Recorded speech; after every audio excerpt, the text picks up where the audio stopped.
Hello, मैं D के राज और आज हम लोग जिस टॉपिक की चर्चा करेंगे वो टॉपिक होगा सेशन ट्रायल, यानी सीआरपीसी के अंतर्गत सेशन ट्रायल का जो चैप्टर है, चैप्टर नंबर 18, उस चैप्टर की चर्चा आज हम लोग करेंगे इस वीडियो के अंतर्गत। और उसके अंतर्गत हम चीज़ों को समझेंगे भी और उसका एक फ्लो चार्ट बनाएंगे जिसके माध्यम से चीज़ें और अच्छे से समझ में आ जाए। फ्लो चार्ट का फ़ायदा यही होता है कि जब भी आपके पास कम समय तो कम समय में भी आप सारी बातें बता सकते हैं फ्लो चार्ट के माध्यम से। एग्जामिनेशन में भी आप इस चीज़ को यूज कर सकते हैं कि बहुत कम समय में आप 2 से ढाई मिनट में ये चार्ट बनाइए और बाकी समय में आप उसको एक्सप्लेन करें, ताकि अगर क्वेश्चन अधूरा छूट भी जाए तो भी आपका क्वेश्चन कंप्लीट माना जाए। तो शुरुआत करते हैं हम लोग सेशन ट्रायल की। आप लोग जानते हैं कि सेशन ट्रायल से संबंधित प्रोविजन सेक्शन 225 से लेकर 237 तक, तो जो 225 से 237 तक के जो प्रोविजन है वो आते हैं चैप्टर नंबर 18 में। यानी चैप्टर नंबर 18 में सेशन ट्रायल के संबंध में प्रोसीजर बताया, कैसे शुरुआत होती है आखिर सेशन ट्रायल आखिर कैसे होगा, क्योंकि सेशन कोर्ट कॉग्निजेंस तो लेता ही नहीं। तो होता ऐसे है कि केस रिसीव्ड बाय कमिटन वो क्या करता है, सेक्शन 209 के अंतर्गत मजिस्ट्रेट कॉग्निजेंस लेने के बाद जो है वो अगर वो मामला exclusively triable by session court है तो उस मामले को वो सेशन कोर्ट को कमिट कर देता है, यानी सुपुर्द कर देता है धारा 209।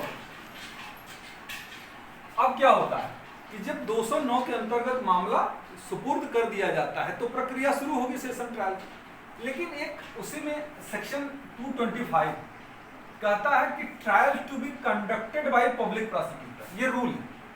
225 धारा जो है वो ये बताती है कि सेशन कोर्ट में जो ट्रायल होगा उसमें केस कंडक्ट करने का काम पब्लिक प्रोसिक्यूटर ही करे। ठीक, तो पब्लिक प्रोसिक्यूटर के द्वारा ही केस कंडक्ट किया है।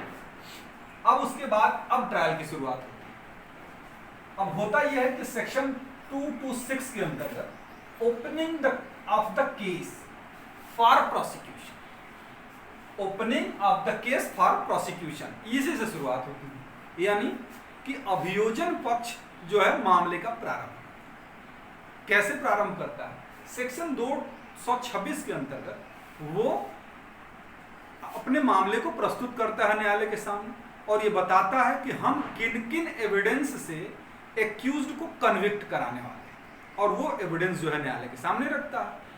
न्यायालय उस एविडेंस पर को देखता है, उस पर विचार करता है और उसके बाद उस एविडेंस जो 226 के अंतर्गत उसके सामने रखे जाते हैं, उस एविडेंस को देखता है, उस पर विचार करता है। अब उस विचार करने के बाद उसके सामने दो ऑप्शन हो सकते हैं। एक ऑप्शन होगा 227 वाला और एक ऑप्शन होगा 228 वाला। क्या ऑप्शन कि या तो वो अगर लगता है कि जो एविडेंस पेश किए गए हैं 226 के अंतर्गत प्रोसिक्यूशन के द्वारा, उस एविडेंस से एक्यूज्ड के अगेंस्ट प्रोसीडिंग करने के लिए सफिशिएंट ग्राउंड नहीं है, तो वो एक्यूज्ड को क्या कर देगा, डिस्चार्ज कर देगा। सेक्शन 227 के भाई उन्होंने जो कहा, केस किया, जो एविडेंस पेश किया, उसके आधार पर न्यायालय को लगता है सफिशिएंट ग्राउंड बन ही नहीं रहा, तो यहीं पे डिस्चार्ज कर देगा 227 के अंदर। लेकिन अगर जो एविडेंस पेश किए गए उस एविडेंस के आधार पर कोर्ट को लगता है कि नहीं प्रोसीडिंग के लिए सफिशिएंट ग्राउंड है, तब वो प्रक्रिया होगी 228। और 228 के अंतर्गत क्या प्रक्रिया है, फ्रेमिंग ऑफ चार्ज फ्रेम किया गया। ठीक है, 228 के अंदर चार्ज फ्रेम करने का मतलब ये कि देखिए उसमें जब आप 228 का क्लास 1 पढ़ेंगे तो उसमें दो क्लास ए और बी, दो स्थिति हो सकती है। एक कि क्या वास्तव में मामला exclusively triable by session court है या वास्तव में वो exclusively triable by session court नहीं है। तो जब मामला 228 के 1A के अंतर्गत जब मामला exclusively triable by session court नहीं है तो वो उस मामले में चार्ज फ्रेम कर सकता है और उसे फिर से रिटर्न कर सकता है चीफ जुडिशियल मजिस्ट्रेट को या फर्स्ट क्लास मजिस्ट्रेट। ठीक बात, माने क्या करेगा अब लगता है कि प्रोसीडिंग करने के लिए सफिशिएंट ग्राउंड तो हैं, लेकिन वो मामला exclusively triable by session court नहीं है, तब उस मामले में वो चार्ज फ्रेम कर सकता है और ट्रायल करने के लिए फिर से चीफ जुडिशियल मजिस्ट्रेट या फिर फर्स्ट क्लास मजिस्ट्रेट के पास रिटर्न कर सकता है। और यही प्रोविजन है, जैसे आपसे अगर पूछा जाए कि ऐसा कौन सा प्रोविजन है सीआरपीसी का जो ये कहता है कि सेशन कोर्ट से मामला फिर से मजिस्ट्रेट कोर्ट के पास रिटर्न हो, यही वो सेक्शन 228 का 1A कि फिर से वो रिटर्न हो जाता है मजिस्ट्रेट के पास। क्यों? क्योंकि वो exclusively triable by session court नहीं है। आगे बढ़ो, अब हम बात करेंगे 228 के क्लास 1B की। यानी अभी तक तो हमने ये देखा कि जो मामला exclusively triable by session court नहीं है तो उसने मजिस्ट्रेट के पास भेज दिया। अब दूसरी एक स्थिति हो सकती है कि जहां वो exclusively triable by session court ही है, तब क्या होगा? तब सेशन कोर्ट उसमें चार्ज फ्रेम करेगा और चार्ज क्लास नंबर 2 का नंबर आएगा, ठीक है, हाँ क्लास नंबर 2 का नंबर आएगा। और तब उसके बाद क्या करेगा? हाँ, अगर 1B के अंतर्गत वो मामला exclusively triable by session court है तो वो चार्ज फ्रेम करेगा और चार्ज फ्रेम करने के बाद 228(2) का नंबर और उसे सुनाएगा। चार्ज फ्रेम करने के बाद उसे सुनाएगा, समझाएगा और उससे पूछेगा कि क्या आप गिल्टी एक्सेप्ट करते हो, प्लीड करते हैं आप, यानी ask for plea of guilt. 228 के अंतर्गत उसे गिल्टी प्लीड करने के लिए पूछा जाएगा कि क्या आप इस अपराध को स्वीकार करते हैं जो आपके ऊपर लगाया गया। अब ऐसे मामले में जब उससे पूछा जाता है तो या तो यस कहेगा या तो वो नो कहेगा। यदि वो यस कहता है तो मामला होता है 229 का, और जब वो हाँ कहेगा कि हाँ हम स्वीकार करते हैं, तब तो कोई बात ही नहीं रहेगी, तब तो बात ही खत्म हो गई और 229 के अंतर्गत उसको उसके कहने के आधार पर कन्विक्ट कर दिया। फिर किसी एविडेंस की जरूरत नहीं, जब खुद ही एक्सेप्ट करना तो उसके कहने के आधार पर कन्विक्शन होगा।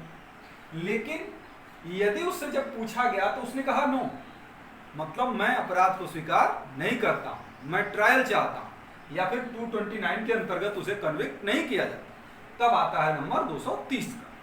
तो क्या होगा 230? डेट फॉर प्रोसिक्यूशन एविडेंस, यानी कि प्रोसिक्यूशन के एविडेंस के लिए एक डेट रखी जाती है कि इस दिन आप प्रोसिक्यूशन, समझ रहे हैं ना, जो ये कह रहा था कि एक्यूज ने ऑफेंस किया, उनको कहा जाता है कि भाई जो अभी तक आपने एविडेंस किए हैं, भाई मामला बनता तो जरूर नजर आ रहा है लेकिन सिर्फ इस आधार पर हम किसी को कन्विक्ट नहीं कर सकते। तो कन्विक्शन अगर आप चाहते हैं तो आप और एविडेंस, तो कन्विक्शन उससे कहा जाएगा किस दिन लेके आइए, एक डेट बताया जाएगा कि उस दिन आप एविडेंस लेके आइए। जब वो डेट, उस डेट पर एविडेंस लेके आएगा तो आएगा नंबर 231। 231 क्या कहता है? एविडेंस फॉर प्रोसिक्यूशन, यानी जो डेट दी गई थी उस डेट पर प्रोसिक्यूशन एविडेंस लेके आ जाता है। जो एविडेंस लेके आता है 231 के अंतर्गत उस सारे एविडेंस को एक्सेप्ट किया जाएगा और एक्सेप्ट करने के बाद अगर वो कहता है कि किसी विटनेस को भी बुला लिया जाए तो वो विटनेस को भी कोर्ट बुलाएगी और सब कुछ करेगी उनकी इच्छा का। फिर उसके बाद जो एविडेंस उसके तरफ से आया, न्यायालय ने जांच पड़ताल की, सब कुछ कर लिया, उसके बाद सेक्शन 313 का नंबर आता है, स्टेटमेंट अंडर सेक्शन 313 का। इसका मतलब है कि जो एविडेंस आया उस एविडेंस के आधार पर लग रहा है कि इनके खिलाफ मामला तो कुछ बनता दिखाई दे रहा है, तो उनसे पूछा जाएगा। 313 का स्टेटमेंट का यही मतलब होता है कि 313 का स्टेटमेंट वो होता है कि जब कोई एविडेंस से एक्यूज्ड के अगेंस्ट मामला प्रतीत दिखाई दे रहा है, एविडेंस एक्यूज्ड के अगेंस्ट दिखाई दे रहा है, तो उसके एक्सप्लेनेशन के लिए उससे पूछा जाता है कि आप उसका एक्सप्लेनेशन दीजिए कि ये कैसे आप पर लागू नहीं होता। तो ये चीज जो है 313 के अंतर्गत उसे एक अवसर दिया, ठीक है।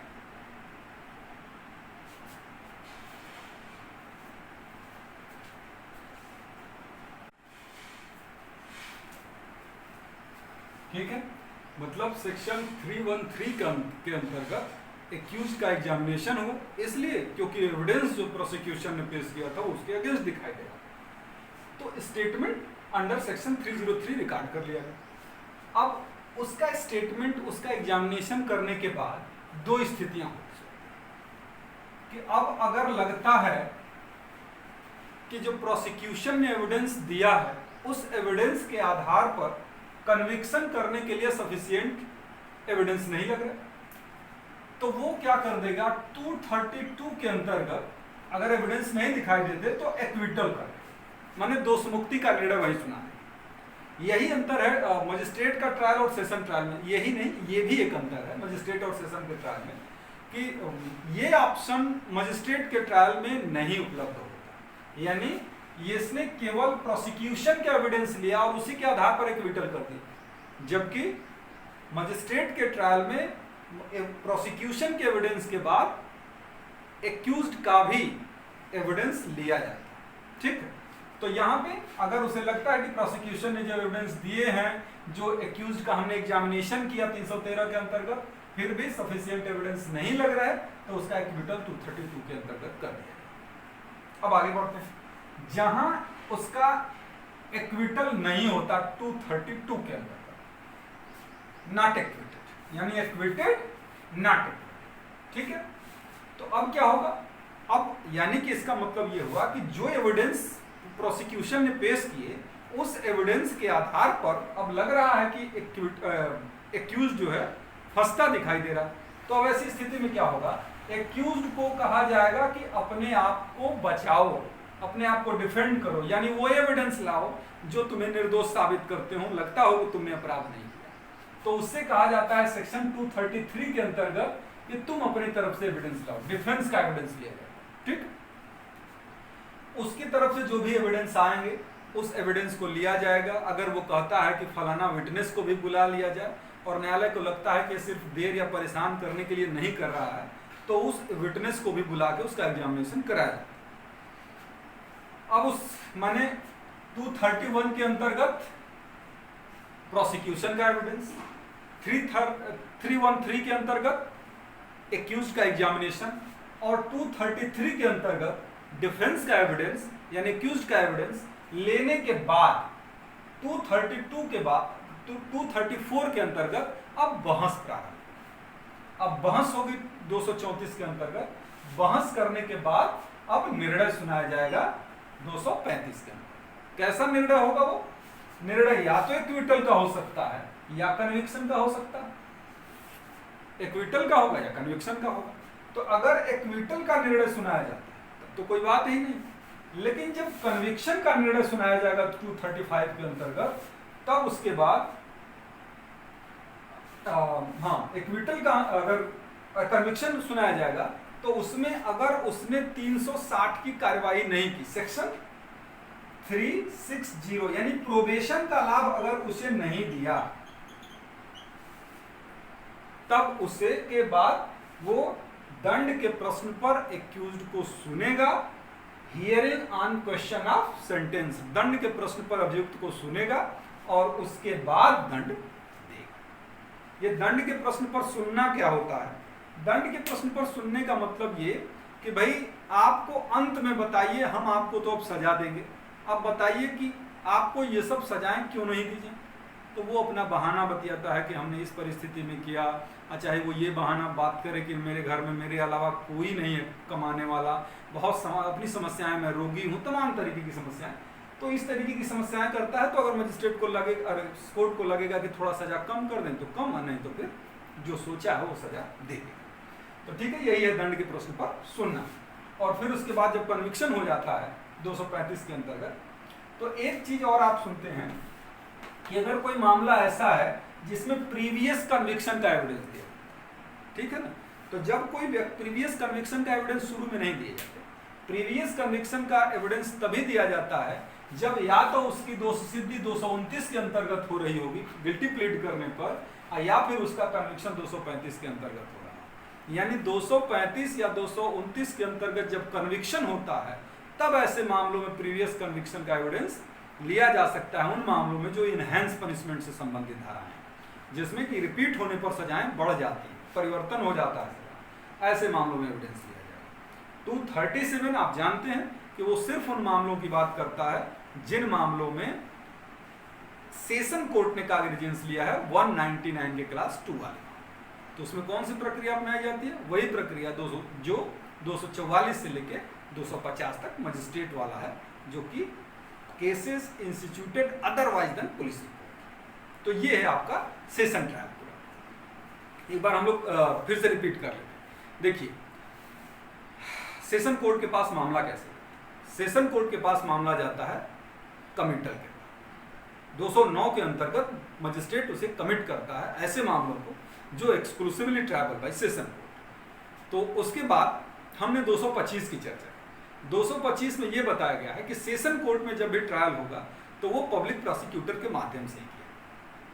226 में हमने बात की थी कि प्रोसिक्यूशन के एविडेंस से शुरुआत होगी मामले, और प्रोसिक्यूशन 226 के अंतर्गत कहेगा कि हम अपने मामले को यानी एक्यूज्ड को किन किन एविडेंस के आधार पर कन्विक्ट कराना चाहते हैं और कराएंगे। उन सब एविडेंस को लेने के बाद अगर कोर्ट को यह लगता है कि इस मामले में दम नहीं है तो 227 के अंतर्गत तुरंत डिस्चार्ज कर देगा, और अगर लगता है कि मामला बनता दिखाई दे रहा है तो 228 के अंतर्गत दो तरीके हैं। अगर वो exclusively triable by session court नहीं है तो उसे मजिस्ट्रेट के पास भेज देगा चार्ज फ्रेम करके, और exclusively triable by session court है तो चार्ज फ्रेम करेगा और उस व्यक्ति को पूछेगा कि क्या तुम गिल्टी प्लीड करते हो। अगर वो गिल्टी प्लीड कर लेता है तो 229 के अंतर्गत कन्विक्शन हो जाएगा। अगर वो गिल्टी प्लीड नहीं करता तो गिल्टी जिस प्लीड नहीं करता तो उसको प्रोसिक्यूशन को 230 के अंतर्गत कहा जाएगा, डेट दी जाएगी, तुम उस दिन आके एविडेंस दो, और जितना एविडेंस है अभी हमारे पास उससे हम कन्विक्शन नहीं कर सकते। तो फिर प्रोसिक्यूशन उस दिन एविडेंस लेके आता है, तो जो भी एविडेंस लाएगा उसको एक्सेप्ट करेगी कोर्ट। फिर उसके बाद उसको एक्सेप्ट करने के बाद क्या किया, देखा कि कोर्ट ने कि जो एविडेंस लाया गया है वो तो एक्यूज्ड के अगेंस्ट प्रतीत होता है, तो 313 के अंतर्गत उसकी एग्जामिनेशन कर लेगा उसके एक्सप्लेनेशन के लिए। फिर उसके बाद दो रिजल्ट निकलते हैं एविडेंस के आधार पर। अगर एविडेंस नहीं दिखाई दे रहा था सफिशिएंट तो एक्विट कर दिया गया 232 के अंतर्गत, और अगर एक्विटल नहीं होता, लग रहा है कि एविडेंस है, तो फिर डिफेंस को कहा जाएगा कि आप अपना एविडेंस लाइए 233 के अंतर्गत। एविडेंस 233 के अंतर्गत जो भी लाता है उसको एक्सेप्ट किया जाता है, विटनेस को कहेगा बुलाने के लिए, उसको बुला के एग्जामिनेशन करवाएगा। फिर उसके बाद बहस होगी 234 के अंतर्गत, बहस के बाद तक जजमेंट का निर्माण। तो जजमेंट में एक्विटल है तो कोई बात नहीं, कन्विक्शन है, और 360 की कार्रवाई नहीं करती तो दंड के प्रश्न पर सुनिए। और अगर वो मामला ऐसा है जिसमें प्रीवियस कन्विक्शन से दंड में परिवर्तन हो जाता है, इनहेंस पनिशमेंट हो जाता है, तब ऐसे मामलों में वो 229 के अंतर्गत कन्विक्शन या 235 के अंतर्गत कन्विक्शन के बाद प्रीवियस कन्विक्शन का भी एविडेंस ले सकता है। ठीक, तो ये है आपका सेशन ट्रायल। कोई बात नहीं समझ में आएगी तो आप कमेंट बॉक्स में मैसेज कर दीजिए। धन्यवाद।